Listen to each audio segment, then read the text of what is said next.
ఒక చిన్న కథ.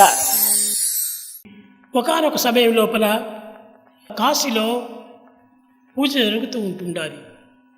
పూజారి హారతి ఇచ్చే సమయం లోపల పైనుంచి ఒక పెద్ద తట్ట పడింది. ఆ ప్లేటు గోల్డ్ ప్లేటు. దానికి పూజారి చాలా ఆనందించాడు. దాన్ని ఎత్తుకొని వెనుక తిరిగి చూపించాడు. పరమ భక్తునికి మాత్రమే ఇది లభ్యమవుతుంది. భగవత్ నామస్మరణ చేయనటువంటి వానికి ఇది ఏమాత్రము లభ్యం కాదు అని రాసి ఉంది.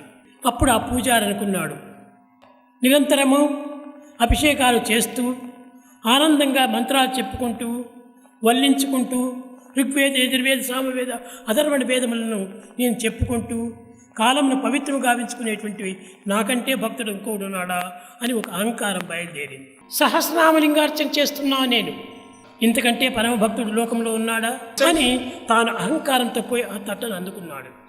తట్టను ముట్టేటప్పటికీ అది మట్టిగా మారిపోయింది. ఈ మట్టి తట్టను నేను తీసుకుని పోతే ప్రజలు నన్ను ఏమనుకుంటారు అని అక్కడే పాడవేశాడు. ఈ విధంగా కాశీ దేవాలయంలోకి వచ్చినటువంటి ప్రతి వ్యక్తి కూడాను ఆ తట్టను ముట్టటము, అది మట్టిగా మారిపోవటము, విసిరిపోవటము ఈ విధంగా జరుగుతూ వచ్చింది. ఎట్టి పూజలు, ఎట్టి మంత్రములు, ఎట్టి యోగములు, ఎట్టి జపములు, ఎట్టి తపములు ఆచరించినటువంటి యొక్క నామస్మరణ గావించేటువంటి ఒక భక్తుడు అందులో ప్రవేశించాడు. అతన్ని చూసేటప్పటికీ ఈ పూజారి, అయ్యో ఇతను ఎవరో కొత్త పూజారిగా ఉన్నాడు, అయ్యా మీరు తక్షణం వచ్చి ఈ తట్టను ముట్టండి అన్నాడు. నాయన, నాకు ఎట్టి ఆశలు లేవు, నేను దమాన్ని సాధించినటువంటి వాడు, నేను ఇంద్రియ నిగ్రహం కావించిన వాడు, నాకు ఎట్టి ఆశలు లేవు కనుక నేను దానిని ముట్టను అన్నాడు. మా తృప్తి కోసమైనా మీరు ముట్టండి అని ప్రార్థించాడు పూజారి. సరే, పూజారి అసంతృప్తిపరచడం ఎందుకని తాను పోయి ముట్టాడు. ఆ తట్ట తేజోవంతమైనటువంటి యొక్క ప్రకాశంతో ప్రకాశిస్తూ వచ్చింది. అది మట్టిగా మారలేదు. అప్పుడు అక్కడ చేరినటువంటి ప్రజలందరూ కూడాను అతన్ని చేరి, అయ్యా మీరు ఏం చేస్తున్నారు, ఎట్టి పూజ చేస్తున్నారు, ఏ వ్రతము చేస్తున్నారు అని అనేక రకములుగా ప్రశ్నలు వేశారు. నాయన, నతపాంసి నతీర్థానాం నశాస్త్రాన జపానహి సంసార సాగరోత్తారే సజ్జనాం సేవనమ్మిన. నేను ఇతరుని సేవ చేస్తున్నాను, అంతేకాని ఎట్టి తపము, ఎట్టి జపము, ఎట్టి యజ్ఞము, ఎట్టి యాగములు నేను చేయటం లేదు. భగవంతునికి ఎంత ప్రీతియో ఈ బీదలు. ఈ కాశీ లోపల ఈ వింతను చూచే నిమిత్తమై అనేక మంది శ్రీమంతులు వస్తూ వచ్చారు. ఈ శ్రీమంతులు చేరిన దగ్గరంతా కూడాను బీదవాళ్ళంతా చేరుతుంటారు. ఈ బీదవాళ్ళందరూ కూడాను అందరినీ ప్రార్థిస్తూ ధనాన్ని ఆశిస్తూ వచ్చారు. అప్పుడు ఈ వ్యక్తి ఆ జనమును చూచాడు, అయ్యో భగవంతునికి బీదలంటే చాలా ప్రేమ, అందుకోసమని ఇంతమంది బీదవాళ్ళని ఇక్కడ లాగాడు. ఇట్టి పవిత్రమైనటువంటి జీవులను ఆదరించడమే భగవంతునికి ప్రీతి, ఇది నా ప్రీతి. నాయన, బీదలను చూచి ఆదరించి అండచేర్చి ఆనందపరచడమే నా యొక్క ఆనందము. ఈ విధంగా చెప్పేటప్పటికీ అక్కడ చేరిన భక్తులందరికీ ఒక విధమైనటువంటి కనుదెరుపు జరిగింది. లక్షాధికారైన లవణమన్నమి కాని మెరుగు బంగారము మింగబోడు, విత్తమార్జన చేసి వెర్రవీగుటి కాని కూడబెట్టిన సొమ్ము తోడరాదు. మనం దీని నిమిత్తమై ఇంత ప్రాకులాటం ఎందుకు? ఇది మనకు మంచిది కాదు. దీనికి ప్రార్థించే బదులు భగవంతుని ప్రార్థిస్తాం.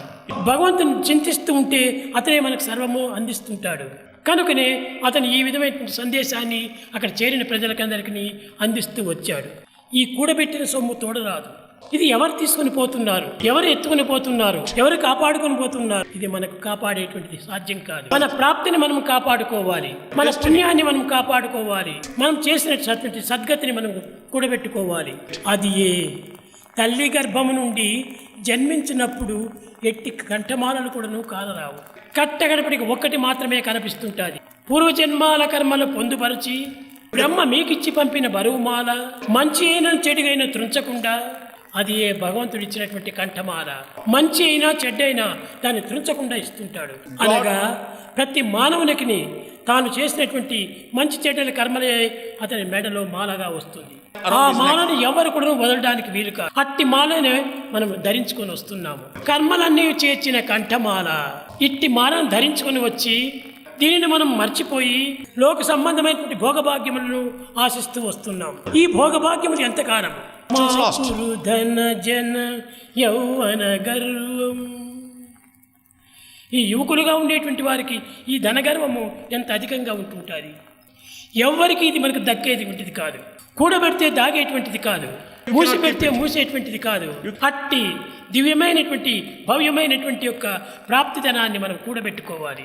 ఈ విధమైన యొక్క బోధలు చేసి ఆ పరమ భక్తుడు ఈశ్వరుడి దేవాలయం నుంచి వెళ్ళిపోయాడు. ఈశ్వరుడి దేవాలయం నుంచి తాను కాలు గడిచి బయటికి పోతుంటే ఆ తట్ట కూడా అతని వెంట వెళ్ళింది.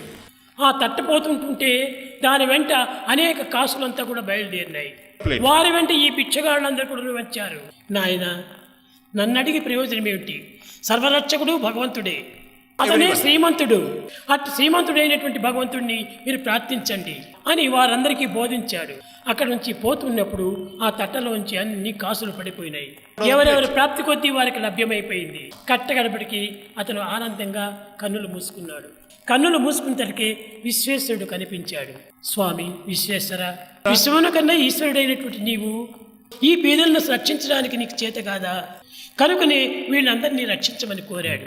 స్వార్థరహితమైనటువంటి మాటతో, పరాత్మైనటువంటి ప్రేమతో సర్వులను రక్షించమని కోరటం ఇది చాలా ఉత్తమమైనటువంటి ప్రార్థన. తనకెట్టి స్వార్థము లేదు, పరార్థమైనటువంటి ప్రేమతోనే పరులను ప్రార్థిస్తూ వచ్చాడు. ఈ పవిత్రమైనటువంటి ప్రార్థనకు భగవంతుడు ఆనందించాడు. ఎవరు ప్రార్థన చేసినప్పటికీ స్వార్థరహితమైనటువంటి ప్రార్థన చేయాలి. ఆ స్వార్థరహితమైనటువంటి ప్రేమనే నిజమైనటువంటి భగవంతునికి హృదయానికి హత్తుకుని అయిపోయేటువంటి ప్రేమ. అట్టి ప్రేమ స్వరూపుడు మన హృదయం నందే ఉంటున్నాడు.